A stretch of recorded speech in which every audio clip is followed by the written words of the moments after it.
Mariella Overall Planning Commission, I'm the alternate to Sophia. Sally Thompson, citizen at large. John Marsh, City of Tampa, Mobility. Brett Buckton, City of Tampa Service. Jorge Webb, citizen at large. John Kubicki, citizen at large. David Ellsworth, citizen at large. Jenny Gordon, PTO liaison.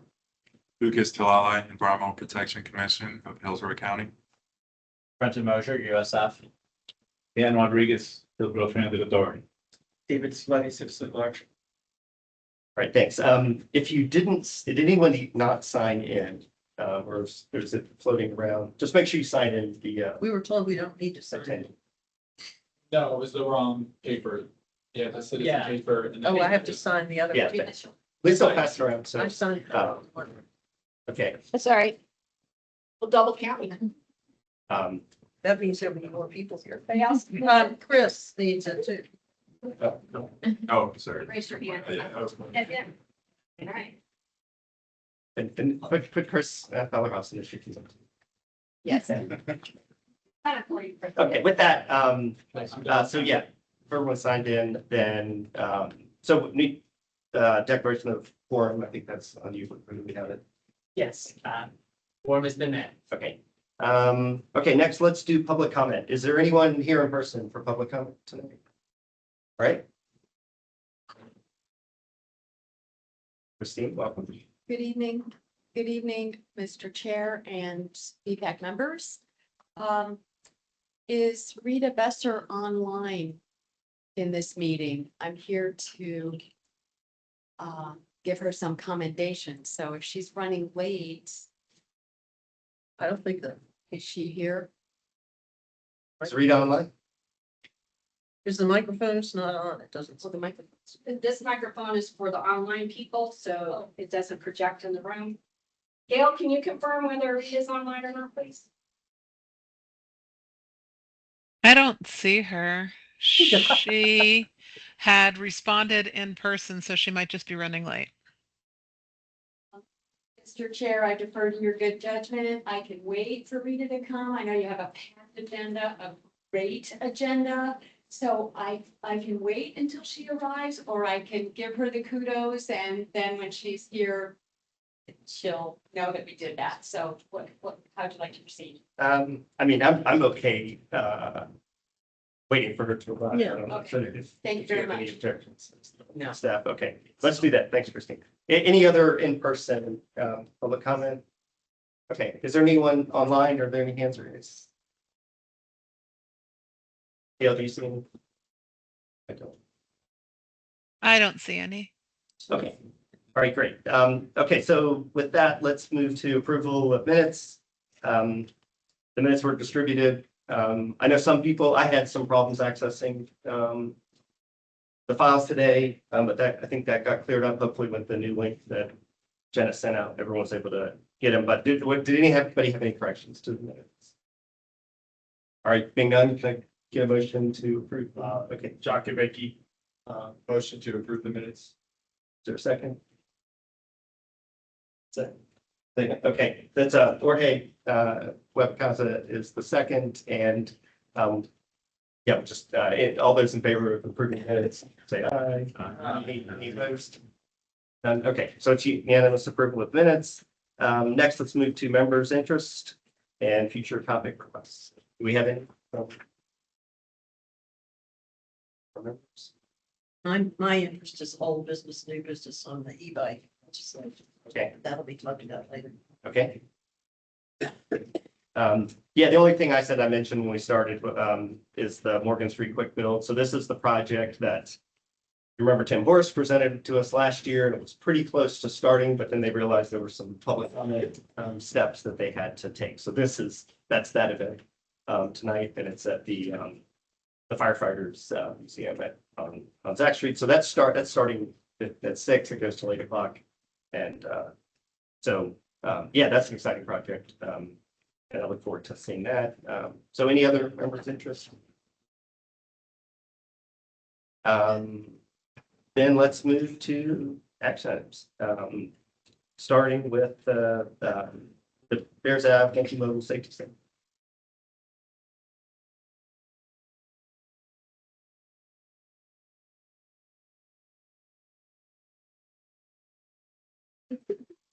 Lisa Silva, TPO staff. I'm the project manager for this project. The consultant is here, going to be making the majority of the presentation, but I just want to do a quick introduction. So we have coaching on the correct pronunciation of this roadway. It is not a fuzzy animal that lives in the forest. It's Bierce, like fierce or Pierce. And it's the family of Bierce. They worked on, they were stakeholders in one of my first projects way back in 2009. That was a community plan that I did for this agency on the land use side of the house for Carrollwood and Northdale. So they corrected me. So I'm here to like perpetuate correct pronunciation. And then I'm going to ask Devin Bars to come up with Gresham Smith to walk you through the presentation.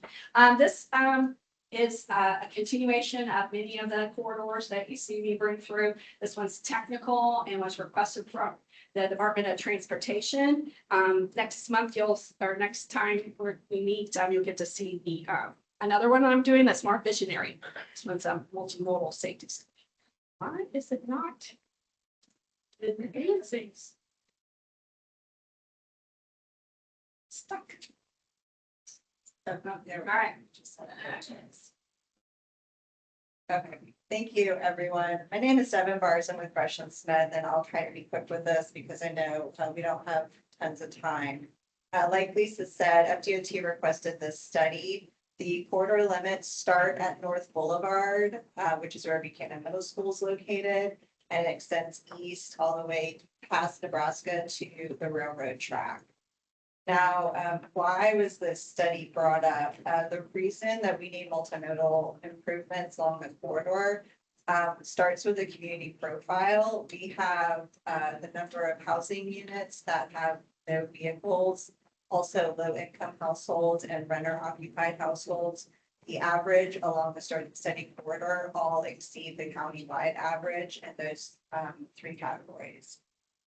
In addition to that, we did pedestrian and bicycle counts, and you'll notice that at North Boulevard, we had 130 pedestrian crossings occur during the peak hour, and that occurred during the Buchanan Middle School dismissal time. But in addition to that, we have a pretty high volume of pedestrians and bicycles at the rest of the signalized intersections, and it's a relatively short segment. As I mentioned before, it starts on the west at North Boulevard, which is Buchanan Middle School, and it goes to the east past Nebraska Avenue. There's really just two different neighborhoods that are that we see along the study segment between North Boulevard and Florida. There's mainly residential neighborhoods on the north and south side of the road. And then east of Florida Avenue, that changes to a predominant commercial uses on the north and south side of the road. Also that matches this, Hillsborough County maintains the segment from North Boulevard to Florida, and DOT maintains the segment from Florida past the railroad track. And we have shown these recommendations to both of those stakeholders, and their comments have been incorporated into the recommendations that you'll see. The corridor speeds 45 miles per hour. Currently, there's no bike facilities except for a short stretch of on-street marked bike lanes east of Nebraska. And the sidewalk on the north and the south side varies in width from 3 feet to 5 feet. In addition to that, we did a field review, and there's a number of ADA ramps and push buttons that are not compliant. Other items that are important to note during our field review, there's a lot of micromobility of various kinds. One is pictured here in the top. This gentleman is actually doing a mid-block crossing, which we saw a couple times in the 3 hours that we were out there. The other things of note is the at the CSX, within the CSX right-of-way, currently there's no sidewalks at all. It is a highly traveled area because there's a dirt path, but for some reason there were no sidewalks at that end. Now, our traffic level of stress, you guys are probably familiar with that term. We are at the highest level of stress, so a level of stress 4 along the entire corridor. And then getting into our crash analysis. It's a relatively short segment, but we had 4 pedestrian crash events. One of those was a fatality. 2 were incapacitating and 2 were severe injury, non-incapacitating. All of these occurred as mid-block crossings, and they all occurred between North Florida and I-275. As far as our bicycle crashes, we have 8 crash events for bicycles. They're also concentrated starting from Florida Avenue to Nebraska. And interesting enough, they all occurred within marked crosswalks that are there today. So a lot of this is vehicles, all of it actually is vehicles failing to yield to bicyclists who are in the crosswalks. On our vehicle crash trends, the 2 of note are 42% of them occurred during the evening hours, so dark hours, and that exceeds the 30%, what we consider a 30% average statewide. And in addition to that, there were a number of red light running crashes. We did a operational analysis to compare existing conditions to the improvements that we're recommending. And it shows an improvement. We considered DOT has a future project to change the I-275 overpass. We'll take the 2 signals and combine them into 1 single signal. That's going to help the through queues from blocking the adjacent intersection. And then one of our recommendations is to change a lot of our right turn lanes to near perpendicular right turn lanes to it improves the vehicle flow, but it really makes the drivers pay more attention to turning the corner. And you guys might have heard that already and be aware of that. So getting quickly into our proposed improvements, I'm going to go over the corridor-wide improvements first. The preferred bike facility is a shared use path that has to do with the speed of the road and the availability of right of way. We have a high vehicle volume, so we can't do any type of lane repurposing. So we're recommending shared use paths on the north and the south side of the road. We're also recommending corridor-wide lighting. And we're recommending to replace some of the flush shoulder sections with curb and gutter to create that separation from vehicle to shared use path. As far as a speed management recommendation, we're recommending the lane widths to be narrowed and street trees to be added. That's mainly within the Hillsborough County section because there are grass medians and speed feedback signs as well. To countermeasure the pedestrian mid-block crossings, we're recommending 2 pedestrian hybrid beacon crossings. One's going to be at the location where we have all that crash history, so between Florida Avenue and I-275. And then the other one we're recommending in front of the Crisis Center of Tampa Bay. There isn't an existing crash history, thankfully, but the distance to the nearest controlled crossing is pretty far.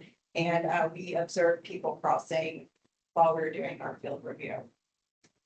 For intersection improvements, general safety improvements are internally illuminate street signs, backplates that are reflective. We need to add crossing arms when we add the sidewalks with the railroad. And I already mentioned the near perpendicular right turn lane changes at the signalized intersection and incorporating leading pedestrian interval. The North Boulevard signal is strain pole, and 2 of the legs of the Florida are also strain pole, so we're recommending those be changed to mast arms and all the current or all of the ITS technology be updated. So here's some graphics showing the corridor maps. This starts on North Boulevard. You see the mast arms, the shared use path on both sides of the road. This is a curb and gutter section. It'll continue with that typical section. This is the Crisis Center of Tampa Bay with the mid-block pedestrian hybrid beacon crossing that we're proposing. And this is Florida Avenue. What you see here are the near perpendicular right turn lane modifications that we're recommending on all the corners. In Florida and I-275, this is the second pedestrian hybrid beacon location, where all of those fatal and incapacitating pedestrian crashes have occurred. This is I-275. The geometry you see here is the concept that DOT is considering right now, combining their two signals into one when they make changes to the overpass. And as we continue east, we continue with the shared use paths on both sides. Nebraska Avenue is going to look very similar to North Florida with the near perpendicular right turn lanes. And then the sidewalks extend through the CSX railroad right away. Typical sections, existing versus proposed. The main difference is the proposed is on the bottom. The shared use paths you see are wider. So we think we're going to be able to provide a 7.5 foot to a 10-foot shared use path from North Boulevard to Florida. And then from Florida to 275, 12-foot and 9-foot shared use paths. And then with the overpass changes, the new bridge deck is going to be much wider. So we'll be able to provide 12-foot shared use paths under I-275. And then from I-275 Nebraska, again, we have 8 to 12-foot shared use paths. And that concludes my presentation. We're hoping that the committee recommends this for approval with the TPO board. Thank you. Are there any questions? Go ahead, Josh. Just looked like on the concept for the SPUI, at the interchange, that it wasn't having a pedestrian crossing at the actual interchange anymore. There's one there today. Just wondering why that decision was made. Oh, I see, like The crossing at that's a good thing that you picked up. Nobody else has picked up on that. And I think that we can coordinate with DOT. I think the intention is that we can still have crossings there, even though you're not seeing it in this. So I'm glad that you pointed that out. Because that's where a lot of those crashes were occurring, is somewhere between there and the racetrack. Yeah, I know you've got the PHB. no, you're absolutely right. Good catch. Dave? Thank you for the presentation. 2 quick questions. You've mentioned, I believe, that the accidents occurred primarily at night, those were among the patterns. Is there a plan for increased lighting here during your development? Yes, one of our recommendations is corridor wide lighting. So that is definitely in our report. Got it. Okay. And then secondly, in respect to the bike crashes, among the patterns, you indicated on the slide that it was e-bike and I think a scooter, motorized scooter activity.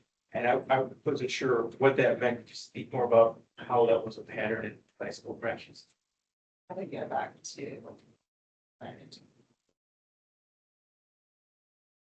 Yeah, and that was for the bikes, essentially e-bikes or scooters, or was somehow there's some other implication that e-bikes or scooters somehow caused other bike accidents.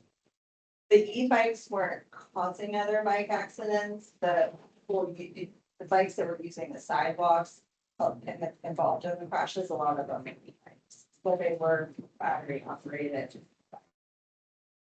So I'm not sure what you're. I just wasn't sure what it meant. Oh, prevalence of e-bikes and electric scooter. Instead of it being a traditional bike involved in the accident, so that's what that means, is that a majority of the accidents involved e-bikes instead of regular bikes. There's a lot more that is battery assist or they're involved in these crashes than a traditional bike. Understood. Thank you. Yeah, Sorry, I was one of the people that didn't get the link and didn't have full time to go through it. But when was the last RRR or 3R project done for the roadway, at least for the DOT side, and this piggyback on future RRR projects? I think I can't answer your question about the date of the last project, but I think DOT's intention is to take this study and turn it into a design project. I know there's funding for the design for that in the future. And CSX, was a part of this initial. Stakeholders, they were not. But based on our experience with them and other projects, that's why you're seeing only a 5-foot sidewalk through their right of way. They don't allow any. Yeah, there was no other gaps in the sidewalks or anything with that bank other than just CSX. Right. Thank you. Kristen? Hi, on the shared use path section that you've got between North Boulevard and Florida, that's the Hillsborough County section, correct? Yes, And are those all just right at the back of the curb, or do you have a little bit of a offset? you're using every bit of space. So we're to maximize the width of the path. We're not showing any brush strip. So there's no kind of buffer other than the curb face itself. No, I mean, with it's 88 feet of right of way. Mhm. And so if you provide that grass strip, you Mhm. just have a narrower path. Okay. We have the utility poles. Fortunately, most of them are along the right of way on the south side. So, yeah, I mean, that's always the give and take of, is it better to provide more width or a grass strip? And you said you had done some coordination with the county? Yes. At what phase? They saw this, well, the draft version of this report. And they were able to review it. I did the presentation for them and they were able to review the report. Okay. And that was with somebody in Public Works or? Mary Sheets. Okay, cool. Great, thank you. Right, well, Brett, did you have a? I was just gonna say, I know the study went up to the train tracks, but once the sidewalk would connect, does it connect to a sidewalk on the other side or Yes, what's there's a the? sidewalk on both sides today. It just stops at the right of way for CSX. Okay. Anyone that hasn't spoken yet, but no, if not, then talk. Just to follow up on the sidewalk question, DOT didn't require like 1 foot from that. Right, like sidewalks. For the shared use path. Like that. And one other question, sorry, was larger radiuses in terms of looked at or maybe slower traffic or slower turns, eating that shared use path. And also, I'm gonna say it wrong, Bear-esque. Just learn. That's not the one you want to say. Yeah. You're talking about the lake geometry Yeah. at the Let's not start I-75 here. on. I mean, Start on Lucas. what we're providing now is right? Yeah, what we're providing is based on what's required for the number of lanes, the minimum. That's not to say it, can't be, this isn't based on the survey. All right, so it will be refined, but the intention here is to meet the minimum required radius for those turns, based on the standards. All right, thank you. Any other questions? Okay, so you have a request for an action to Yes, approve the report. You have it written. I do. We are asking that you recommend that the TPO board approve the Bears Avenue multimodal safety study. Okay. Years. So I'll entertain a motion. I suggested include John's comments on the crossing. So is there a motion? Make the motion to accept his comments and to accept the report. Okay, so to recommend that the TPO board approve the report with John's incorporate John's feedback on the crossing. Forward with it. All right, Gail, do you have the wording of that well enough for Jenna? Okay, all right, is there a second? The motion is different than what's on there. You make it, what's included? Adding John's comments. Oh, the crosswalk. Okay. I just think I need Yeah, the to know. crosswalk at the interchange. Okay, Was that a second from Dave? Okay. Right, and yes, a quick voice vote. So all those in favor of the motion, please say aye. Aye. Any opposed? Okay, so motion passes unanimously. Thank you very much. That was a good conversation. We can actually stay on time. Rita joined us, so actually we're gonna revert to public comment briefly for Minutes. yes, thank you. Good evening, Mr. Chair and BPAC. I'm Christina Costa, President and founder of Pedal Power Promoters, and I'm here to celebrate the achievements of one of your own, Rita Besser. Rita, why don't you stand right here with me for a second? Rita Besser, on behalf of her business, Ben & Jerry's at Midtown, participated in the bicycle-friendly business application process. And thanks to the support of the West Shore Alliance. So just to give you a little sense of the bicycle-friendly business programming, if you're not familiar with it, the BFB program has existed in Tampa since 2015. Any business of any size in any industry, public or private sector, can apply. We use framework provided by the League of American Bicyclists. And businesses complete a detailed application that includes the dimensions of encouragement, education, engineering, and evaluation. And all those dimensions are considered from the perspective of the business's employees, customers, and the community at large. So a lot goes into it. Businesses can be awarded honorable mention, bronze, silver, gold, or platinum. And so BFB started downtown here, and then it spread to the West Shore District, the University area, the Heights. And in 2021, Tampa became the #1 city in the nation in numbers of businesses that are certified as bicycle friendly. So now this includes Ben & Jerry's at Midtown. You're in very good company at Midtown because we have Gresham Smith is certified as a bicycle friendly business, and so is REI. So some highlights that Rita and Ben & Jerry's have. They have supported World Car Free Day programming in Tampa for years. Rita has participated in Bike to Work Day and has been featured. Thank you, Dave Aylesworth, also for being featured as a Florida Bike Month cyclist on the Walk Bike Tampa social media pages. Ben & Jerry's hosted a fundraiser for the nonprofit Walk Bike Tampa. Rita has distributed bicycle safety quizzes to her staff. And of course, she volunteers here with you at BPAC. And she shares her insights from her former hometown, Fort Collins, Colorado, which is rated as a platinum bicycle-friendly community. So she has a lot to share with us in Tampa. Rita, it is a pleasure to honor you. Bicycle-friendly business. And so Rita will also be honored at the National Bike Month celebration that's happening. You'll all get a save the date. It's in May. And also the West Shore Alliance will honor her at a business function.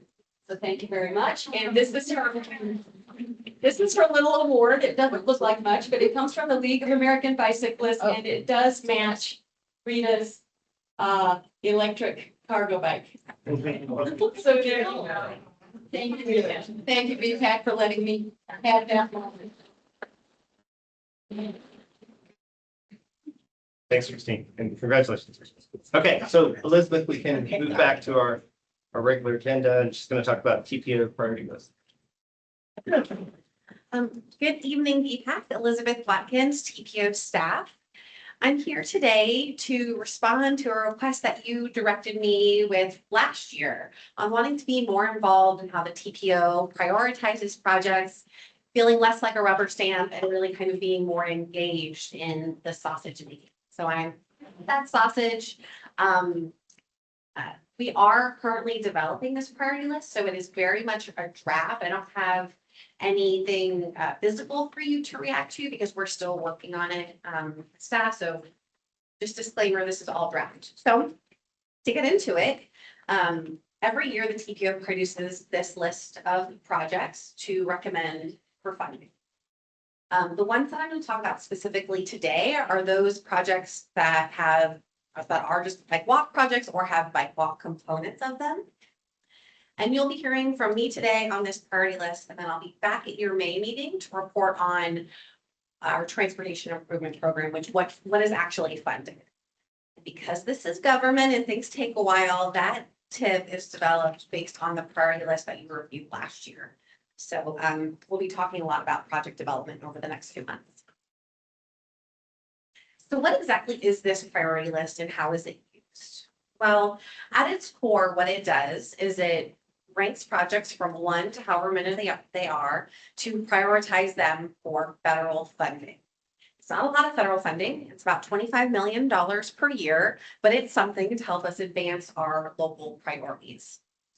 This federal funding isn't always the easiest. So the applications that we've received are for funding 5 years from now. And that's just part of like how where program development works here in Florida. So those are just kind of the rules we have to play by. So our partners and local governments are very strategic on which projects they submit to us.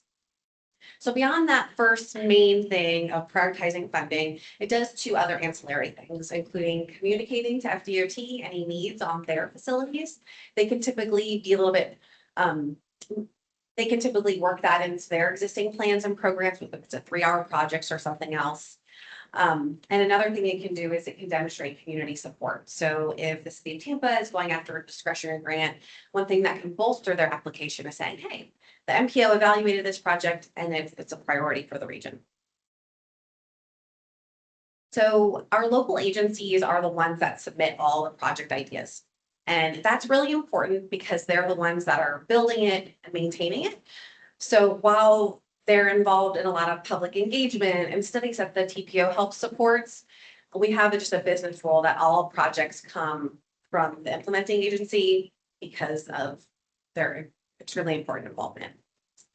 The TPO is the one that develops this list, that sets long-term vision and uses data to evaluate different proposals. And then DOT plays an important role in actually programming the funding, so putting the dollars on the projects and then overseeing them for all federal requirements. So high-level process, how it works is we receive applications from our local governments, TPO staff kind of categorize them into our investment buckets. We evaluate them and then rank them against comparable projects. And the last kind of overview slide before we get into the actual projects is I just wanted to emphasize that this list of priority projects is not the only source for transportation projects or transportation needs. As you all are probably very familiar with, local governments have their capital improvement program viewers, DOT, THEA, HARD, they all have their work programs. So if you don't see something on a final list, it's not because it's not a need, it's just strategically it makes more sense to be on the TPO's list for a variety of reasons. So just wanted to make sure that that was very clear. So let's get into the proposals for the fiscal year 28-32 priority list, which will be going to the TPO board in May. This is a map of them. You can see they're dispersed throughout the county, some in each of the 3 municipalities, ranging anywhere from a greenway facility to a widening that has a trail component planned, mid-block crossings. I took a very liberal approach when kind of classifying what could have bike ped in there, because I thought that would be of most interest to you. So the way that I'm going to talk through these projects, I know we've got a time constraint. I've kind of broken them out by agency, and then there's 2 categories. There are ones that the agency submitted, and then there's ones that they requested funding. And I'm going to spend more time talking about the ones that requested funding, because that's where I would really love more direction. So the city of Tampa submitted a variety of improvements. One is some work on Seal Street to do some complete streets. There's planning money on that in 2029. So just continuing to reiterate that priority. They also have early stages of potentially procuring CSX tracks and turning them into some South Tampa multimodal corridor. That project is very much in its infancy and it's part of that regional infrastructure accelerator grant. So it's really on this list just to show support for the idea, even though it's not, it hasn't advanced. 14th Street bike lane in Ybor City, and then support for Dale Mabry overpass and Neighborhood Greenway, which is part of one of the TV Next projects that ultimately DOT would deliver whenever that project is funded, which it's currently not. Here's the CSX South Tampa, we're here. So on this map, it's this existing CSX line that kind of goes Along the through. crosstown. Yes. So that's out there as an idea, but again, that project Okay. isn't far in development at all. The two projects that had a bike walk component that was submitted for funding from the city of Tampa were two bridge rehabilitations, both in downtown Tampa. So one on Range Street. This project will include the rehabilitation of structural, electrical, and mechanical systems of the drawbridge while providing safe multimodal access across the river by widening the sidewalks on both sides of the bridge. Currently, the National Bridge Inventory rating of this project is fair condition, and the total request was $15 million. The other bridge rehabilitation was on Cash Street, which of course has the cycle track. So this upgrade or rehabilitation would include electrical and mechanical systems, as well as minor structural repairs with a hardened bicycle facility across the bridge. And that request was $8 million. Segueing to Hillsborough County, you just heard a great presentation on the Pierce Avenue multimodal safety improvements. You heard the speaker say that there's design money on it, so we like to keep this on the priority list. So once the planning study identifies what needs to be studied, the design will put a much finer point on that, and then we can get that project funded for construction, hopefully in fiscal year 32. Both segments of the Tampa Bypass Canal, South Coast Greenway and South County, as well as the Van Dyke Road widening, which includes a trail in that scope of work. So the two projects that were submitted for funding consideration was segment 6 of the bypass canal trail, which goes through the existing gravel road in the Cloudwoods Park and then ends at Morris Bridge. That project is going to design next year, so it would be a great candidate to get the construction funding lined up to bring that up to full trail standard. And the second project that is a widening project that includes sidewalk facilities is widening Gibsonton Drive in South County. That project is requesting about $750,000 for preliminary engineering. And moving east to our friends in Plant City, there has been an ongoing request for DOT to do a study on what context-sensitive treatments can be done along State Route 39. So I'm pleased to report that DOT is wrapping up that study right now. I think it'll be done by the summer, so we'll be looking to see what comes out of those recommendations so that the next phase design could get programmed. And then the locally led Canal Connector Trail is also a priority for Plant City. But what Plant City put forth an application for funding was phase 3 of their Collins Street from Alsobrook to Alexander. Collins Street is a really important main street in downtown Plant City. So this would be the final phase to do different complete streets treatments to this segment of Collins closest to downtown. So Plant City is requesting $2.5 million to move that project into design. In Temple Terrace, there was just one project for bike walk, and that is considering a mid-block crossing at 56th and 113th. That's currently where the existing city hall is. So there are some preliminary concepts on that mid-block crossing, but the city has kind of given indication that maybe they want a revised signal warrant. So TBD on what the scope of that project looks like. And of course, I had to include heart projects because all transit riders are pedestrians at some point. So you all are very familiar with the heavy maintenance facility. Thank you, Dan, for all your work on that. The streetcar extension, the potential transit service from airport to downtown, and then the Tampa Arterial BRT project, which would connect downtown to USF. But the funding requests that we got this year are recurring from HART, really to the brass tacks of what they need for service.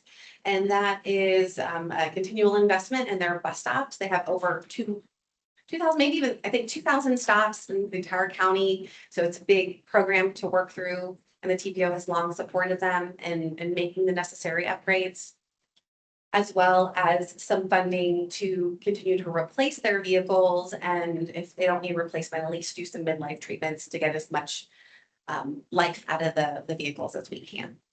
So those were all of the projects. I know that was a lot, but this is the thing that I really kind of wanted your attention on, which is, again, sausage making behind the scenes.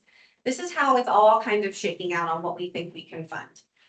We're really glad to run the numbers and think that we can fund most things. So that Cash Street Bridge rehabilitation, we think we can fund that this year. Unfortunately, for the Bro Rain one, if that was funded, we would have to skip the Hart projects as well as the Plant City projects. So we thought, okay, maybe we just do one bridge rehabilitation, continue to support Hart's, vehicle replacements, bus stops, get Plant City to kickstart that final phase of Collins Street, fund construction for the bypass canal, and then help the county with Gibson's Drive widening.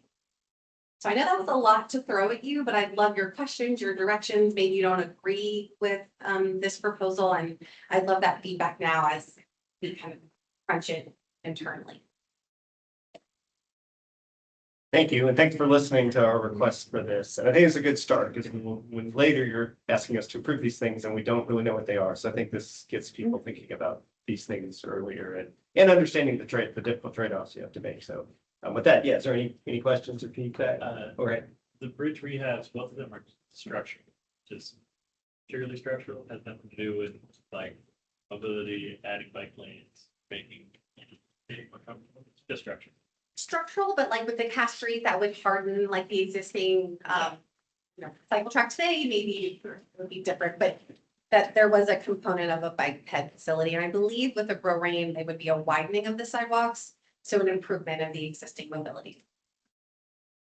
Yeah, that's been presented to us before, that project, and it does include like. And that would connect with the West River Trail. Yeah. Or wherever it's called, What's that? or whatever it's called. Okay. Brandon. My question is, maybe Dan might actually be able to answer this, for the bus, so that's the bus stop capital is the one that's here, that's the bus stop and the buses, or?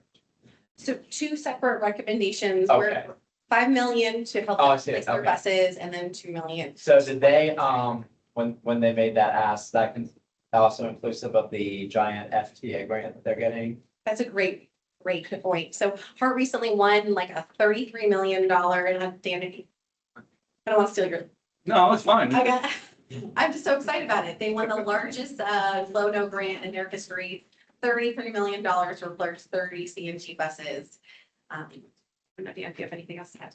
I mean, we got lucky, we got, 29 million just before that for our phase one of our campus to help facilitate the services, get the buses working in good order. So we been very fortunate this year. Right. And I know it may seem like, oh, we're continuing to invest in the replacements. Is there enough money? One stat that Heather shared with me is it should be replacing 16 buses per year, but it's only been doing 4. So even with that, $30+ million investment, there's still a backlog to work towards. Okay. So if we're not recommending the Bro Rain Street project in this situation, what else, what would their funding source be for that project, or is that not really a part of? It would remain unfunded until maybe next year if they want to go to federal funds or find money locally. One thing I'm not familiar with is Hart's policies on including bike infrastructure at bus stops or on the vehicles. Do you have any information on that? Well, the buses, you can have bikes on buses. We have bike racks on the front of the bus. We can carry up to 2 buses, 2 bikes on each bus. When it comes to stops, it's usually we leave enough room on our new pad. The pad's pretty big, but we don't put out any bike infrastructure unless it's requested. That way it gets used. Otherwise, we tend to find e-bikes and stuff stored at our stops that eventually become an issue with ADA. So unless we have a lot of bikes getting chained up around the poles and stuff like that, it's on a case by case basis.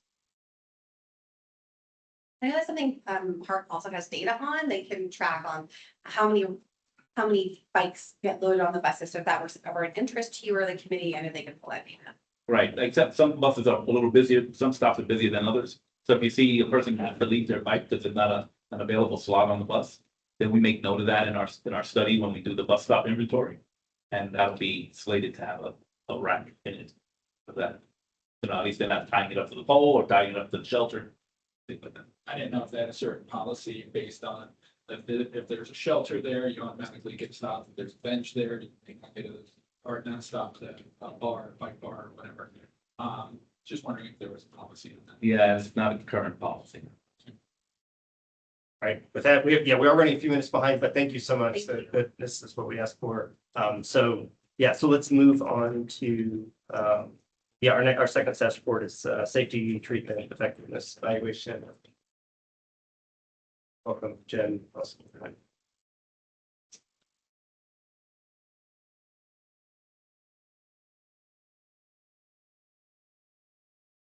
Evening, everyone. My name is Jen Musselman. I work for Kelson, I'm a consultant to the DPO. And excited to share the results tonight with you all of our safety treatment effectiveness evaluation. So we set out to answer a question that a lot of agencies are struggling with, and fits into the presentation Elizabeth just gave. Given a set amount of money and a mounting list of safety needs in this case, is it more effective to spend money on many low-cost projects or just a handful of high-cost projects? So we did two different evaluations to try and answer that question. We first leaned on existing research on safety countermeasures, their costs, and then we also looked at 10 local case studies to review the benefits of the project related to their costs. So for the recent research treatments, we picked these 14. This is just a sample. It's largely based on where there is available research. It's a lot of new and innovative treatments, especially for bicycle and pedestrian, don't quite have documented research yet. But we looked at a range of high and low cost treatments, some of the higher cost treatments, whether by the roundabout or the race median, along with lower cost treatments like pedestrian crossing enhancements, maybe some signal timing strategies. So this next series of charts compares the potential for crash reduction on the bottom, cost on the vertical axis. And in this case, both of these charts are the same. The one on the left just creates a legend for the one on the right. And this is looking at crash reduction for all crash types, all crash severities. And so the green box is the sweet spot of where you want it to be, where you have high potential crash reduction and low cost relative to that. So the treatments in that box are lane narrowing from 12 to 10 feet, raised crosswalk, and signal progression to reduce speed. So based on the research results, those would be the most cost-effective safety tools.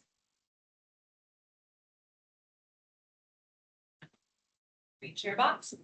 So this chart looks at treatment-specific crashes. There was a few treatments that were specifically meant to address pedestrian crashes or specifically meant to address left turn crashes. So if we isolate just those, the pedestrian crashes with the little yellow circles, the most cost-effective there are the raised crosswalk, the RFB. And then for the left turn crashes, we looked at two similar treatments, converting a permissive left turn where you're able to turn on the green ball and where there's a gap in traffic, to either the flashing yellow arrow, which is the vertical stack, the blinking yellow arrow that allows you to go when there's a gap in traffic, to a fully protected left turn where you can only go when you have the green arrow and it changes to red. So both of those have very similar costs, as they're largely a signal timing between, but the fully protected left turn does have higher crash reduction.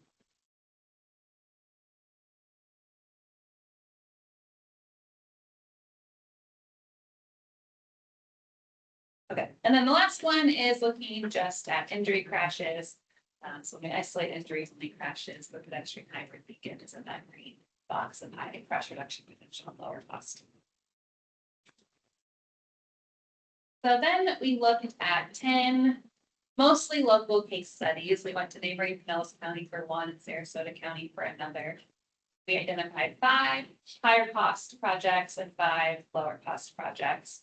We had about a 7-year window where we could get the before data, but still have enough time after to get after data. So there's been a lot more safety projects in the area, but these provided a good mix of project types, geographies, and data availability. We looked at a few things that fed into a benefit cost ratio. That included the number and severity of crashes, vehicle travel time, and reliability, and then property values. And then a few other things that we looked at couldn't quite be monetized, but still helped paint a more full picture of the impacts of the project. And that was change in specific crash types, change in operating speed compared to the posted speed, and then traffic volume impacts and potential for debris. In general, we looked at 3 years of data before and after each project, pulling down some of the COVID-19, 2020 data that provided some outliers.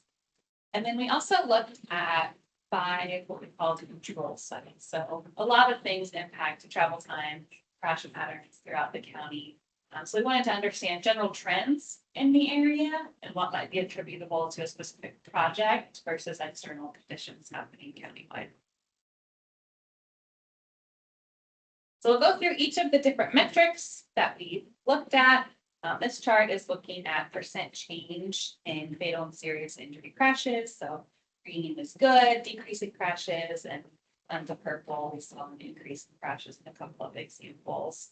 So when you sort those into the buckets of higher cost projects versus lower cost projects, you're seeing consistent positive outcomes for the higher cost projects, a little bit mixed for the lower cost projects. For travel time, we're generally looking at peak period travel time during the weekdays. In this case, seeing more positive results for the lower cost projects with some more negative impacts on the higher cost projects. But when you look at travel time reliability, you see the opposite. So Bee Ridge Road, for example, is a series of roundabouts out in Sarasota County. It might now take you a little bit longer to get through Bee Ridge Road, so your overall travel time is a little bit longer, but it's more consistent. There's fewer crashes, first of all, holding you up, but also the travel time is just more consistent throughout the day. So you're seeing a bit of an inverse relationship there. And the last one was property values, looking at if businesses and homes immediately adjacent to the project had any significant increase in property values. It just saw that on 2 Hines and Sheldon for the higher cost projects. So property values across the county generally go up, but for Hines and Sheldon, they had a greater increase immediately adjacent to the project. So bundling those into the benefit cost ratios, we isolated just the safety benefits relative to the cost, as safety was the primary factor in the study. So for the higher cost projects, you've seen 4 of the 5 having a positive safety benefit cost ratio, and then 3 of the 5 lower cost projects in the green there. And then once you include all of the benefits that we looked at, where we had data available, for the higher cost projects, 3 of 3 seen positive results, and then 1 of the 5 lower cost projects. Those other couple of metrics that we looked at, and this one is looking at traffic volume. So in general, we're seeing that the lower cost projects had less adverse impacts to vehicle travel. Maybe some potentially even increases in vehicle volumes after the projects, where the higher cost projects tended to have more negative impacts to vehicle volumes. Transit ridership, HART was very gracious in providing transit data before and after for all of the Hillsborough County locations. So pretty consistently positive results. One each had a negative, pretty similar between the high cost and low cost projects. And then for 3 of the projects, there was a change in posted speed. So we wanted to see what impact that might have had on Bayshore Boulevard. We saw about a 2 mile per hour reduction in actual vehicle speeds not getting all the way down to that 35 mph coastal speed, but a little bit closer. On 46th Street, we actually saw an increase in vehicle speeds.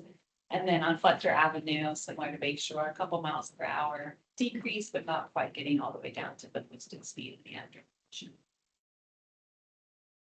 So a few slides to kind of summarize all of what we learned out of this evaluation. Looking at the research treatments, if you are looking for the highest crash reduction potential for the lowest cost, for all crashes, including the lane narrowing from 12 to 10, raised crosswalk, and then signal progression to reduce speed. If you're most interested in pedestrian crashes, it's raised crosswalk, rectangular rapid flashing beacon. For left turn crashes, it was changing to the fully protected left turn, and for injury crashes, the pedestrian hybrid beacon.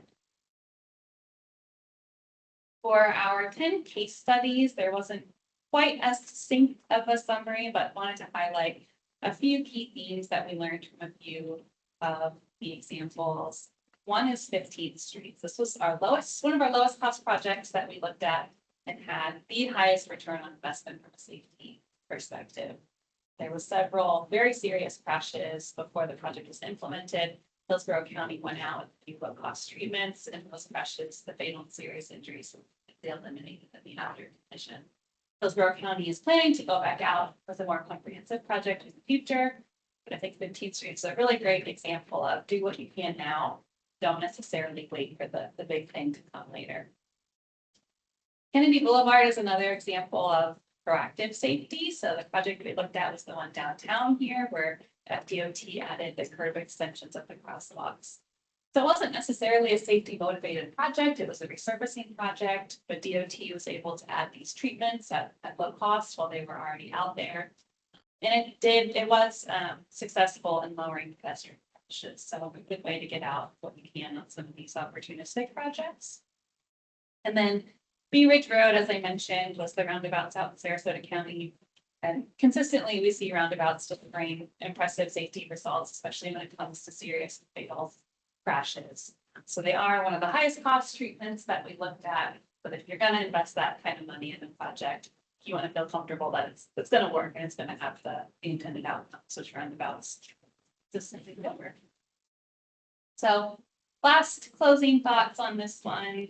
Overall, the higher cost projects did perform better than the lower cost projects and more consistently. But lower cost treatments can still be very effective from a safety benefit cost perspective, like 15th Street. They can also be particularly helpful when balancing vehicle mobility goals, if that's a challenge on a corridor, as they had less negative impacts to the vehicles. And then they can also be incorporated more easily in projects to proactively improve safety.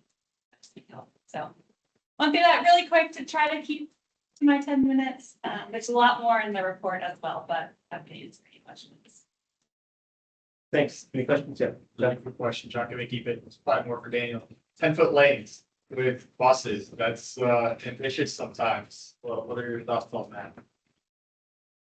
Well, I'm not on the maintenance side of the house, but I know they tend to hurt your mirrors. And on our mirrors do stick out quite a bit, so 10 is cutting it kind of tight. Yeah, were any of those improvements on park corridors that went to 10, do you know, or? So the lane narrowing was based on the research side of a national case study, so it wasn't specific to Hart. We did look at the 11 as well, and that still saw benefit, just not quite as much. And I think one thing we learned, a common theme of all of this, is it's all very context dependent. So a 10-foot lane might not make sense everywhere, but where you can do it, it can be a nice low cost treatment.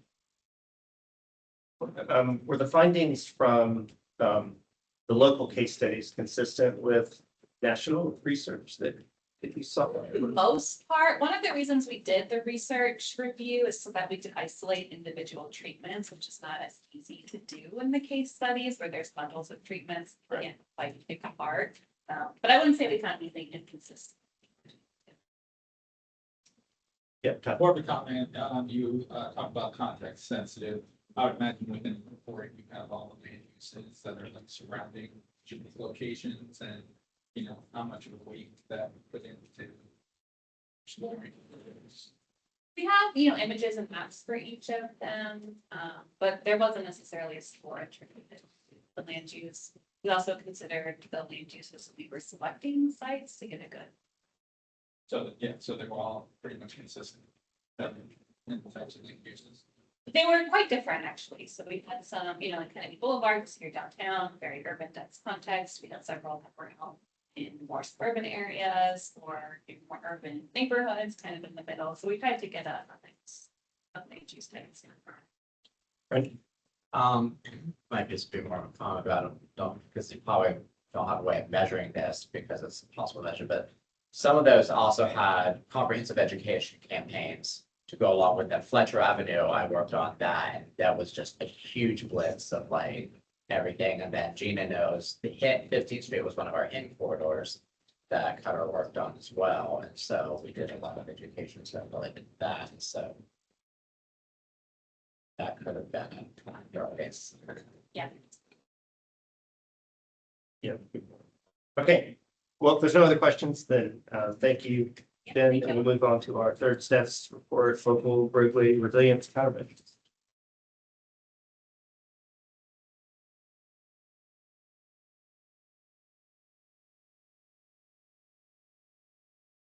Sir, speaker online. Yeah. Are you, is the microphone coming through all right? And are you able to see the slides? Loud and clear, Wyatt. All right, great. So Wyatt Birchall, TPO staff. Just as a reminder, as you know, this is a status item only, so we're just providing information. This project will come back to TPO committees and the TPO board for final acceptance of the report in May. So we're just here to provide an update on the progress so far. So we're looking at this particular project in addition to resilience planning requirements being established in both federal and state policy. We know that Hillsborough Transportation Network is particularly vulnerable to the impacts of natural disasters, exposure to extreme heat, and increased flooding, as we've seen most recently in the aftermaths of Debbie, Helene, and Milton. To put in perspective just how at risk our region is, 500 total centerline miles of transportation infrastructure are currently at risk of inundation, and that number increases to over 1,000 miles, representing nearly half of all the transportation network when considering a scenario of 33 inches of inundation. So we're considering that, and in addition to the flooding impacts, also looking at the impacts of extreme heat. As the EPA notes, extreme heat can cause rising temperatures and extreme heat can cause transportation systems to fail and deteriorate more quickly.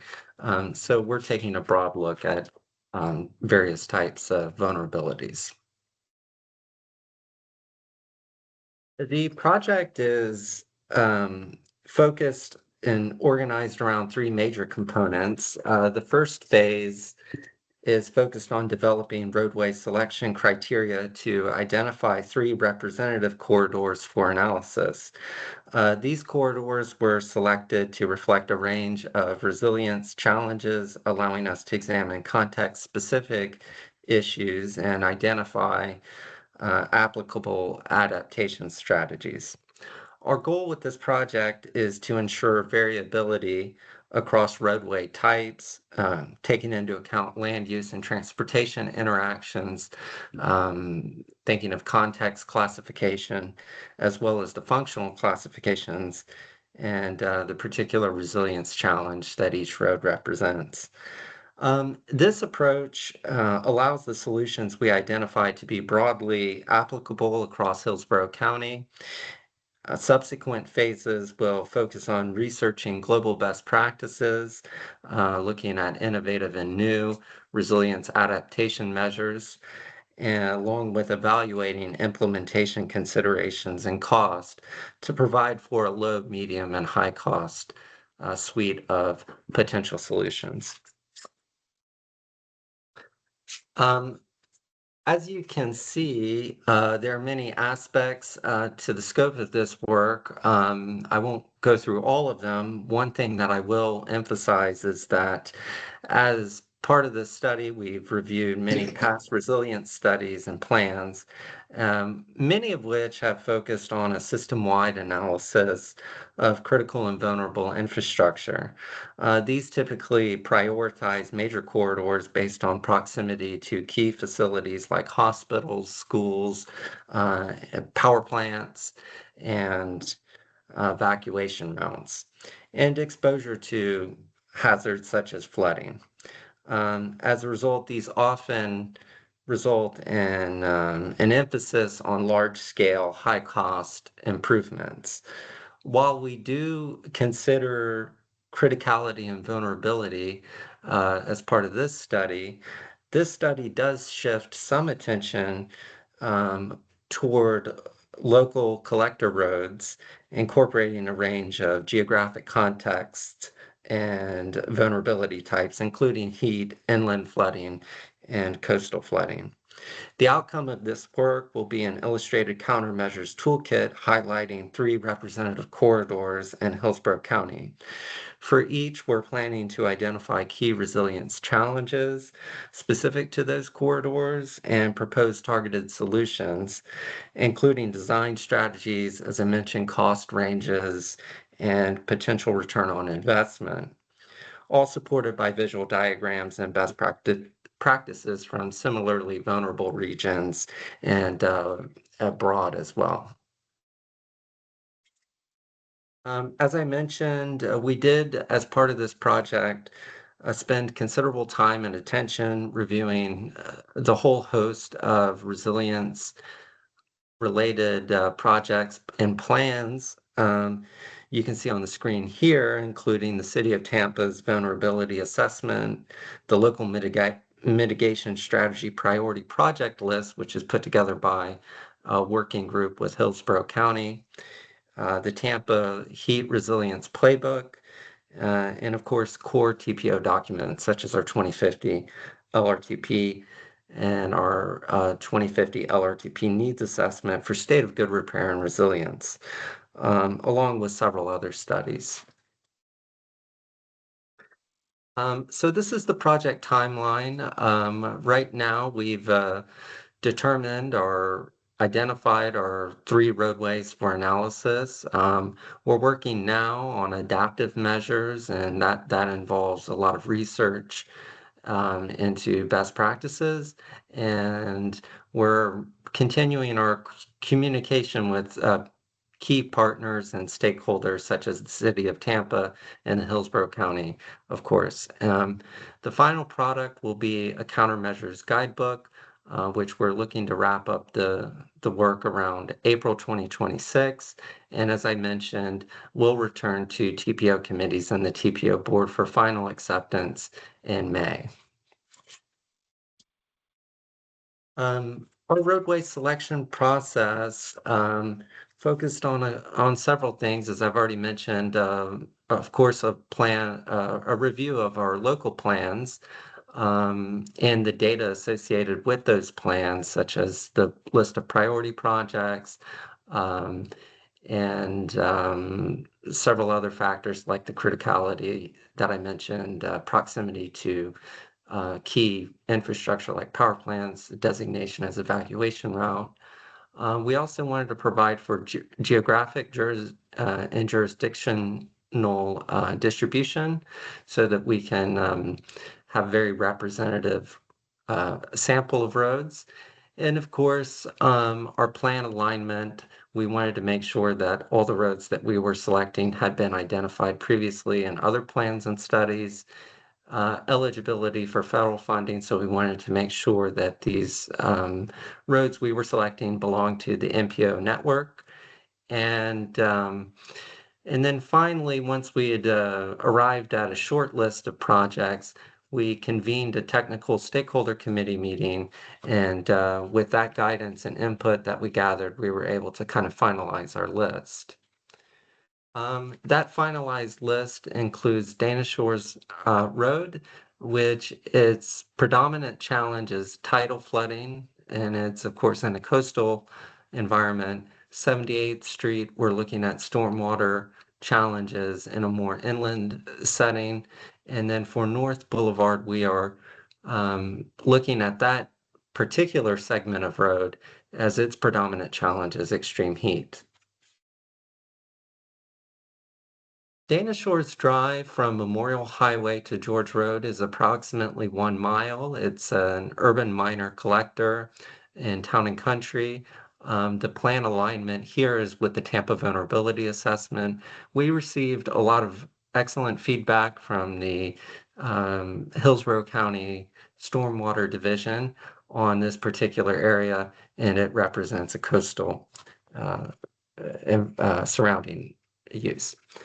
78th Street, as I mentioned, we're looking at this from approximately Eagle Palm Drive to Falkenberg Road.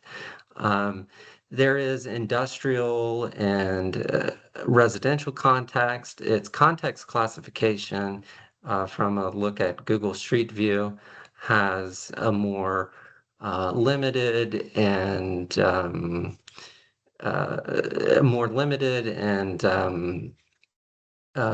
a capacity. There's one travel lane in each direction.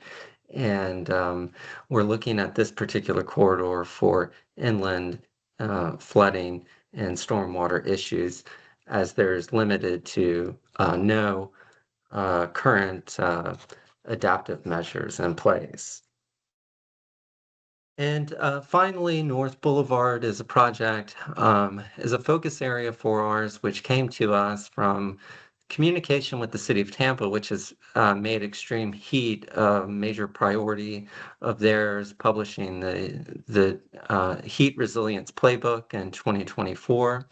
As part of that project, they looked at the heat vulnerability index and identified 22nd Street as an area of focus for implementing thermal comfort and other cooling efforts. And based on our conversations with the City of Tampa's Office of Sustainability, we looked at the heat vulnerability index, and North Boulevard was a major at-risk area.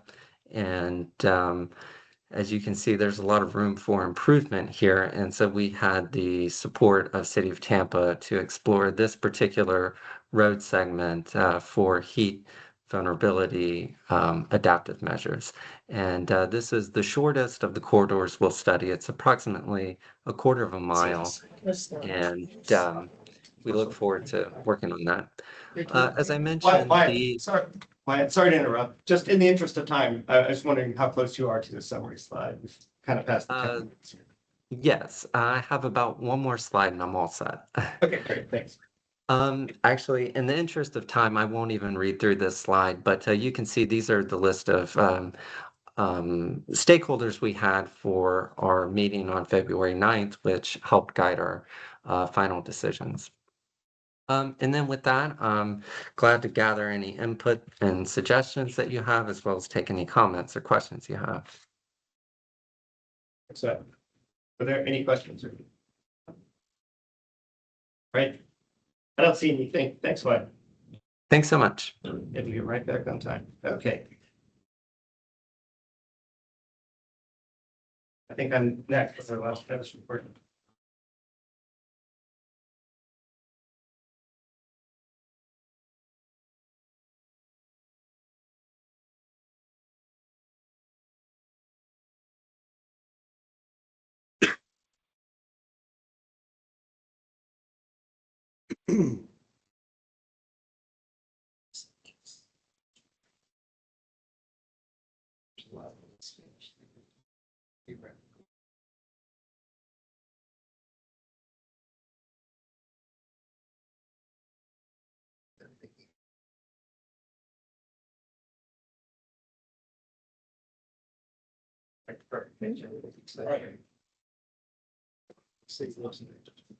Thank you.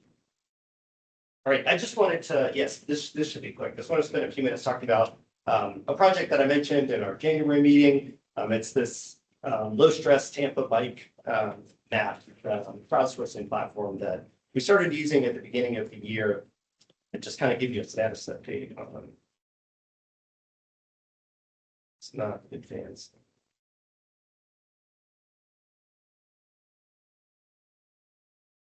Okay. So real quick, I've talked about this problem before, right? But we're using general navigation apps. Originally, most of these products were designed for driving. A lot of them support pedestrian and cycling modes. But these are developed by mostly large tech companies that don't incorporate local expertise in their routing decisions, right? So, and it's understandable, but this is, I gave a couple examples here, one with Apple Maps and one with Google Maps of routes. I picked, my house to downtown Tampa in this case, and I'll show an example later of another one. But, if you look at the primary routes they suggest are Tampa Street and Nebraska Avenue, right? Which makes sense if you know nothing and you see there's bike lanes on these roads. But as local cyclists, I think we know these are not roads we would pick to get around. So the other tool we have right locally is these local agency maps. So Tim has presented on this before. This one's maintained by the city. And it has all of the bike network, and you can filter it by stress level and facility type. Very useful planning tool, but it's not useful when you're on your bike and you're wondering, how do I get from here to there, right? So we've always talked about how do we get this information into the navigation tool. And that's the idea behind this platform. So this product is called Bike Streets. It's a Denver-based company. I think they have they've developed a very nice tool for crowdsourcing information from local cyclists. We'll talk a little bit the next slide about how this works.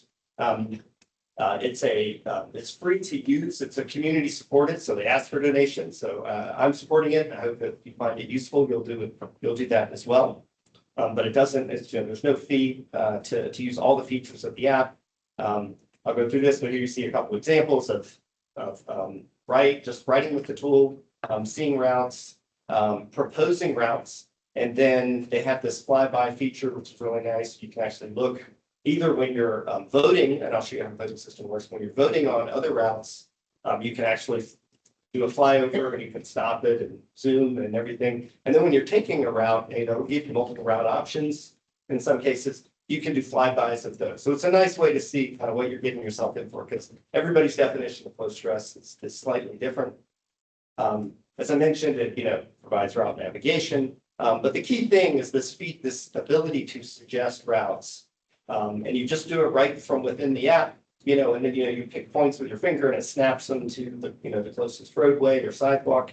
The other thing I like about this company is they take the information that we provide, and especially additions of road infrastructure, bike lanes, sidewalks. And they contribute it all back to OpenStreetMap, which is kind of the open source. And the nice thing is this way, this information is available to other users, whether it's competing products or even other applications. So I really like how the information that we contribute gets shared back. Here's an example of might be hard to see here, but the picture on the left is the same route. And it does two nice things. One is it knows that there's an underpass under Hillsborough Avenue by the river, right? Which is every cyclist here knows that if you've gone up in this area.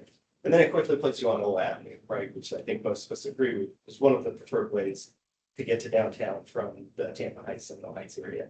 And then, after people suggest routes, there's a system where other people can see the suggestions. They can vote, they can say, I agree or disagree that this is a low stress route. They can provide feedback. Sometimes the feedback is, let's cross Dale Mabry over here instead of where you would propose, that people can update the route. It also has other features like bike parking locations. So if you find them, you can add them, and then other cyclists in the future can see these locations. So a quick status update. We started with about 5 of us in January. We're just trying to kind of build out 4 parts of the network. One of the things we've seen is it gets built out in the places that the people who are volunteering live, which is what you expect. So that's what we're looking for, is more people that are spread around The county, right now, I'd say South Tampa, Tampa Heights, downtown, Seminole Heights are pretty well represented. This month, beginning of this month, we've expanded about 25 volunteers, and now we're looking to expand that more broadly. So anyone who cycles and thinks this is interesting, I'd ask that you just go to bikestreets.com. You don't need to tell me, go to bikestreets.com. You can download the app from there. There's a few ways to contribute. One is just using it for navigation and just using it in a free ride mode. So if you're not even sure where you're going, you're just exploring, it'll record those rides. This company can also help us with advocacy in terms of, well, helping us identify where people are cycling, but also provide data back to support, prioritizing projects and things like that. And that's all I have. Here's the download links, but probably easier to just go to their homepage. So anyways. Yeah, when you do that free ride mode, after that ride is done, does it have you rate each section of the road? It does, they haven't created that link, because that's one of the common feedback things that we've been providing to them. It would be nice to just take the ride you just did and say this part of it was good. Yeah, right now you have to go back in and recreate those routes, but they've heard that from several people. That's this is, I think, this project started in Denver. They now have, I think, 20-ish cities that, like us, they're working with to grow.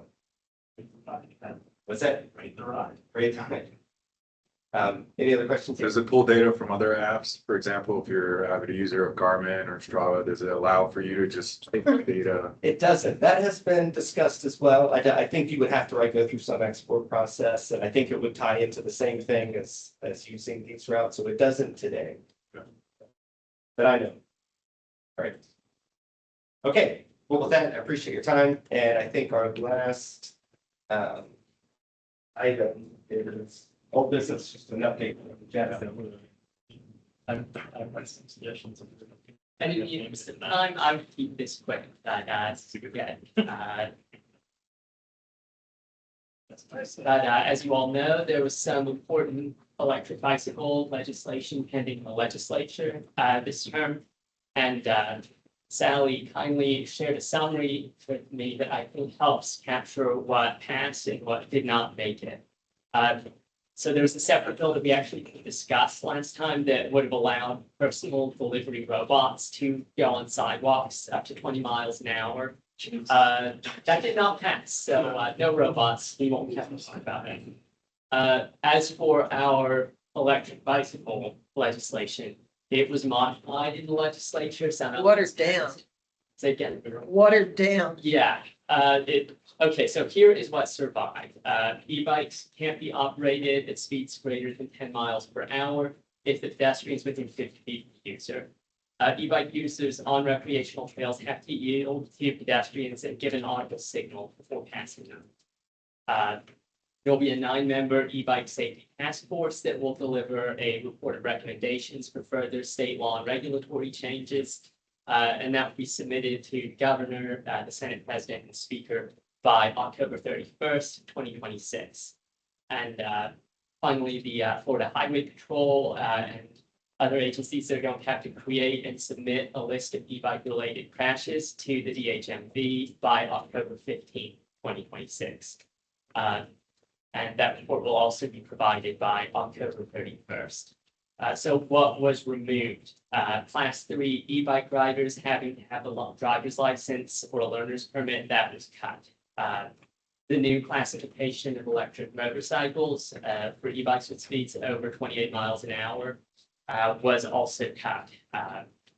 As was the required registration of those vehicles.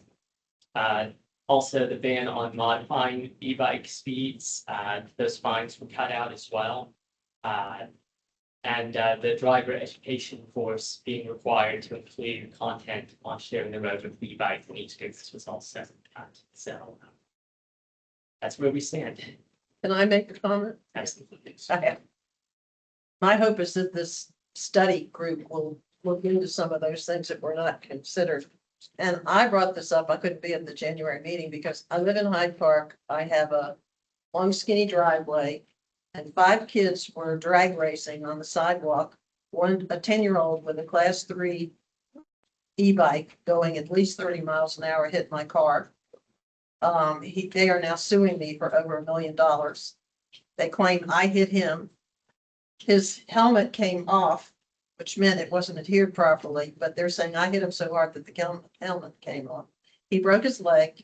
I'm sorry about that, but I think it's really irresponsible for parents to, there's a 15-year-old and a 10-year-old brothers. The brother apologized to me. He said he told his brother to slow down, but they have they're suing me. Their investigator has visited a couple of my neighbors unannounced. My neighbors are furious because it makes you feel like it's unsafe for you to back out of your driveway. I have a 50-foot, I live in Hyde Park. I have a long skinny driveway. I can't go over 1 mile an hour on it because it's so narrow and I have a narrow car. And and I have bells and whistles and all that on my car. It's a new car. There's no way that I could have, but they were racing each other on the sidewalk and that's pretty scary, frankly. So anyway, I'm unhappy. Did they give an audible signal? Pardon? Credit then or anything? Nothing. It's just like something, you don't know, but why does a 10-year-old have a class 3, something that goes 30, 40 miles? Really fast. Pardon? 29 mile an hour is very fast. And why are they on the sidewalk and actually on my street, the speed limit is 25 miles an hour? There you go. Anyway, but they were drag racing on the sidewalk. You got hit getting back that too once. I was crossing the Sly Bridge and a motorist in a big truck, surprise, didn't look both ways at her stop sign. Yes. If you don't mind me asking, I'm just purely curious, you were backing out of your driveway? Yes. Okay, just curious. I missed that part of the story. I'm not- Yes, I was, kind I'm not gonna of, challenge you. I was just almost curious. makes me scared to back out of my driveway, Sure. How- Yeah, I get it. I have to pass his house every time I ride downtown or to his house. Yeah. That's tough. So I'm hoping It that is super- some people will wake up and do something. Yeah, that's It's- super fast I mean, is this a pedal? The kid was 10 years old. It Yeah, was it's a nuts. motorized, yeah. You got these Surons or these dirt bikes, I'll say chill now, but like they go so fast, it's the thing, but the e-bike is a totally different thing. I wasn't aware, They're so great. I wasn't aware there were all these different levels until this happened to be. I have a coworker, he thought he was getting a dirt bike, it's an e-bike, it's a dirt bike, it's a crazy thing. But it sucks because as you think of these people that use it for actual transportation, get to work, you're not soaking in sweat in the summer. What a bummer, I'm really sorry to hear that, Sally. But, it's one thing if it's an adult, but a 10-year-old, Yeah, well, it's really sad. Yeah, they're kids, that's another thing that really sucks too, they're kids being kids, it sucks they got hurt, but then. why are their parents buying them stuff like that? It's become $1 billion for a broken chain. Yeah, this whole thing, this is a lose-lose. It's like a multi-sided die where every side sucks. What bothers me too is for folks of us that are really interested in trails. And I mean, it gives it a good, that gets people very mad, Yeah, I'm assuming how to drive and operate a bike and how those interact with each other considering where you're sitting, All right. Yeah, Chris is helping us out with some. Oh, Yeah. No, I appreciate that. Yeah, other, Well, I have one quick thing, very quick. Tomorrow is the Florida Gulf Coast Alliance is having their, and you'll be attending, you're participating. But one of the questions was, in going around and talking about the counties, do we know about any openings or groundbreakings in Hillsborough County? When is the groundbreaking going to be for the Howard Franklin Bridge opening? Is there going to be a groundbreak? Does anybody know of any? Okay. Real quick, if anybody has an EV vehicle that the EV chargers in there, they're free. I mean, I just found out today. So, yeah. So they would EV theirs. I was like seeing how much it was and shit, it's free. So it's right when you drive in on the left hand side. Sorry, not part of the meeting, but. okay, is there any other new business? Thank you. Hearing none, let's adjourn. All right, thanks, everyone. So David, our neighborhood isn't safe. What's your? I didn't